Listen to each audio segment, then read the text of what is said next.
All right, we are continuing with our Meet the Candidates interviews, and today we have with us Matthew Kishman, but we'll call you Matt.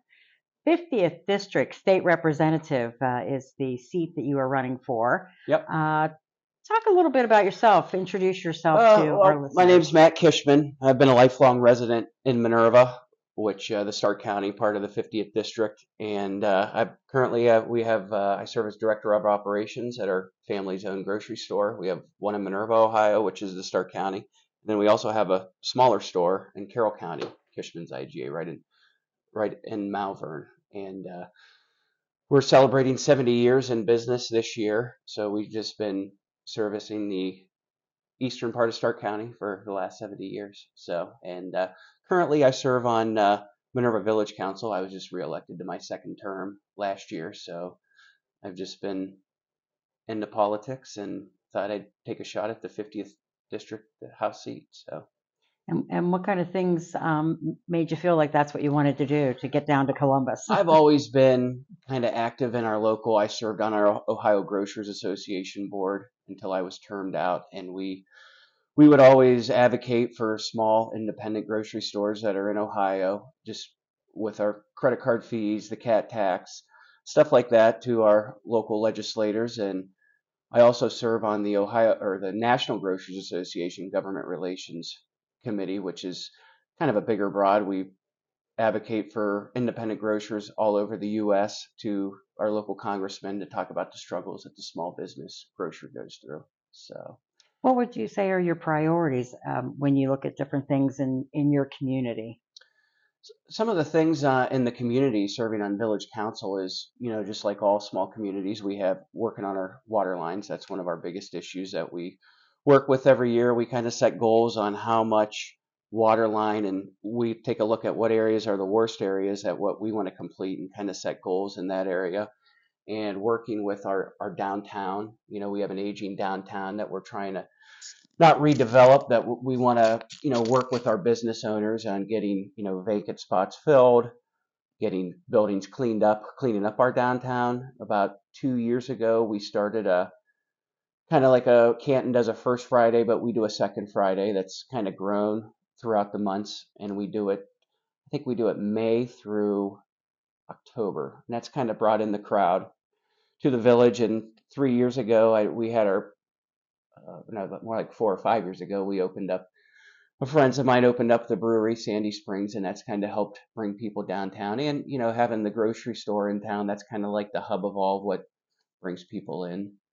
And I also sit on our park board, and I always tell people I think when I look at the village of Minerva, the best things is, we have great schools, we have a great library, and I think we have some of the best parks in Stark and Carroll County. And working through different grants and different ways we can make our parks better and bring people into the parks. So. And I look at the areas that this covers. It covers the 50th district is lower western and eastern parts of Stark County. It's a big district. So yeah. if I'm in Minerva, it goes up to Alliance on Beach. So it's Washington Township, Paris Township, and then it's Osnaburg Township, Canton Township, Perry Township, the whole city of Massillon, Canal Fulton, all of Lawrence Township, a little bit of Tusk Township, and then it goes down to Sandy Township, Stark County, Magnolia, and Waynesburg. And it also has a couple precincts of Jackson Township in there too. Wow. It's a big district. It's been a lot of fun traveling the district. I've been to pretty much every township and city council meeting except Waynesburg and Magnolia, and that's just, serving on village council. I hate to miss our village council meetings to attend those meetings because, I want to be accountable in the village I represent. So I try to make all our village council meetings.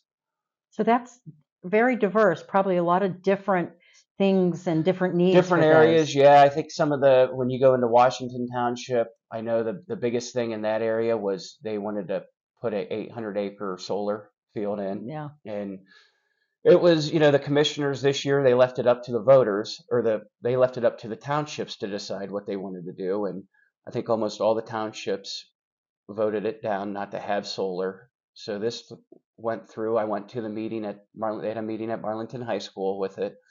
And now I think it's in its second phase in front of the Ohio Siting Board. Mm-hmm. So I don't know what that outcome will be, but I think based on the response from the voters, it'll likely probably be turned down, I think. And so that wouldn't be something in Jackson Township. So you'll be No, not representing Jackson. a lot of And different then, things, when right? I happened to go to a Massillon City Council meeting though one night, and they have a bit mining facility coming in Bit Yeah. Pier. So I think, and there was a lot of kind of negative response to that just because of I think the noise that it offers out, but it is going to bring in jobs, and the one of the big issues I think running these data processing facilities that I think a lot of them are going into Columbus is the energy grid to support these facilities. I know that we do have an aging infrastructure as far as our energy.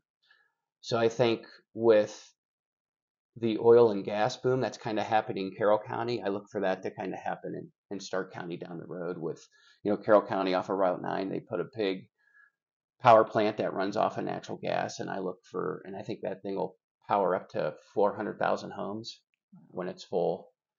But I look at stuff like that to help with our energy grid and support our energy grid.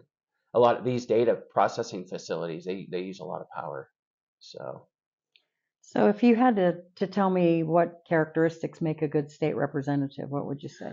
I think being a people person, being able to talk to local people in the community, business owners in the community, and just in general everybody in the community. I tell people, I think working in the grocery business, I'm out on the floor every day, and I'm talking to my customers, I'm hearing their concerns just in the grocery store and then just in life and what they're dealing with. And a lot of things that I've talked to people about is one of the big things I think that's a big issue that's coming up is the property tax reassessment, and it's I think 30% raise in Stark County, which is going to have a huge effect on business owners and individuals. That you look at different levies in the district. I know Perry Township has a couple levies on the ballot. I also serve on our district fire board in the village, and we have a operating levy. And when property tax goes up, I think people tend to vote no when it comes to levies and Hmm. supporting our schools. So And one final thing you would say to people, why should they vote for you?